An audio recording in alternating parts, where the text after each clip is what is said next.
Those of us who are familiar with the structures of pernicious regimes such as the apartheid regime may very well say that in the 1990s, you South Africans, with the assistance of the rest of Africa, succeeded in exorcising the ghost of apartheid. But is there a possibility that apartheid is still alive and well in other forms? Is there a possibility that apartheid is still alive and well? Is there a possibility that those desires of Tiro and other comrades in arms has never been met? Is there a possibility that the education that we provide in South Africa is not uniform? Is there a possibility that we still have apartheid in our education, not only in South Africa, but in the rest of Africa? Is there a possibility that we still have apartheid in our hospitals? Is there a possibility? Is there a possibility that we still have apartheid in our public sector? Is there such a possibility? Is there a possibility that we still have apartheid in our economic sector?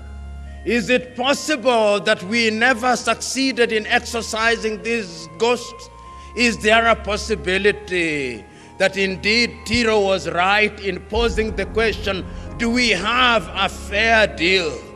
Do we have a fair deal for the young men and women who are in Port Elizabeth? Do they have a fair deal? Is there a fair deal for those who are massacred in Marikana? Is there a fair deal for those who are working in the farms in the Western Cape? Is there a fair deal for the blacks who are in the Orange Free State? Is there a fair deal for South Africans several years after Tiro was taken by his maker? In other words, when we are assembled here today, Tiro poses several questions to us. And those questions are not only valid to the South Africans who are here present, those questions are valid to the entire continent of Africa. Because the entire continent of Africa continues to punch below our political and economic weight. This continent of Kwame Nkrumah, this continent of Julius Kambarage Nyerere, this continent of Patrice Emery Lumumba, this continent of Modibo Keita of Mali, this continent of Albertina Sisulu. This continent still knows pain. This continent still knows hunger and famine. This continent still knows conflict. This continent still knows discrimination.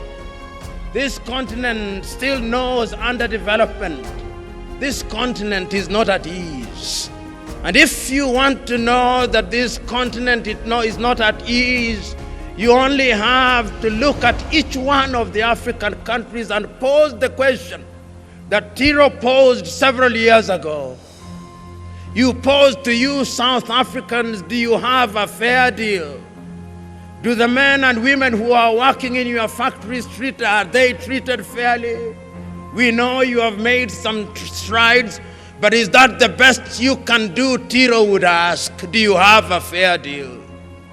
If Tiro today were to arise and he were to go to Zimbabwe, he would ask of Robert Gabriel Mugabe, do your people have a fair deal? Tiro would ask.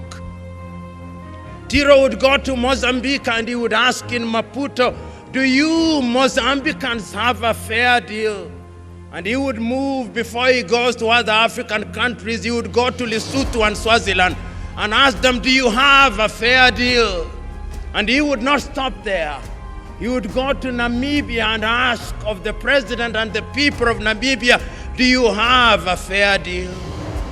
He would go to Angola and ask them, we know you have oil in Angola. Is it for the benefit of the Angolans or the Portuguese? He would not stop there.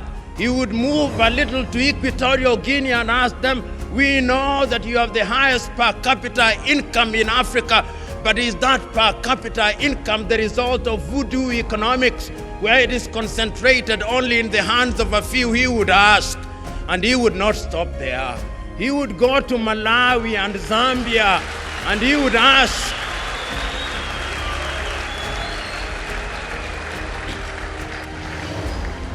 Tiro would not stop there, because on the 29th day of April, the year 1972, he asked, what is the value of education if it is not connected with the rest of Africa? He would not stop there. He would go to the Democratic Republic of Congo and ask of Joseph Kabila, you country whom God has given everything in the world, why are you presiding over a country that is the poorest country in Africa, where rape is alive and well? He would ask.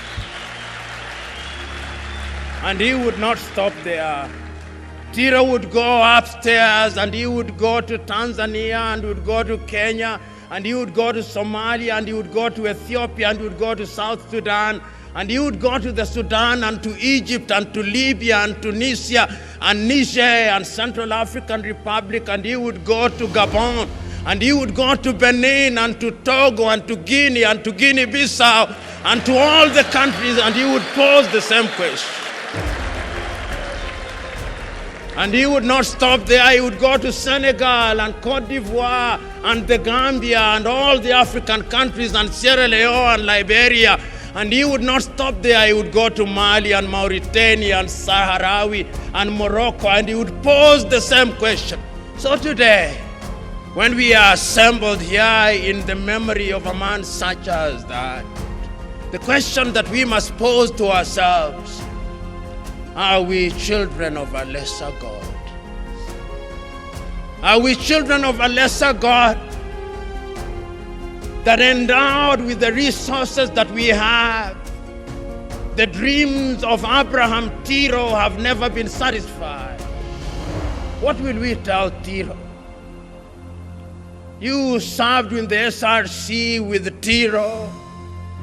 What will you tell him? When his torch was extinguished, have you carried the torch with dignity? You members of his family who lose him and miss him the most, have you kept his torch alive and well? You who knew him through history, have you kept his spirit alive? You who loved him, what are you doing to keep the agenda? How many Tiros have been born? Because Tiro never died. Because all soldiers never died. Is his spirit alive and well?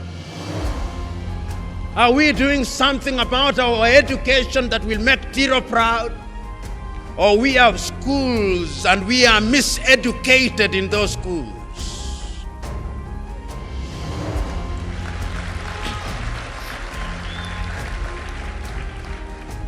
We have hostels, but are they accessible to all of us? We have farms, but do we eat what we deserve? We have young men and women who want to be engaged in gainful employment. Is it possible that the monster of corruption is standing in the way of Abraham Tiro? Is there a possibility that while Tiro tells us to be warriors for truth, we have made lies and greed our creed? Is it possible that we are betraying Tiro Abraham by doing things that we ought not to do? Is it possible that we are giving away our resources for which Tiro died at age 29? Is it possible that we are welcoming visitors in our country whose only desire is to devour us?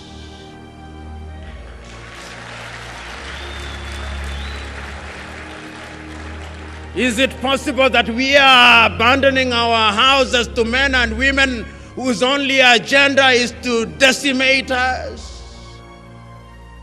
Oh, Tiro, look at this audience.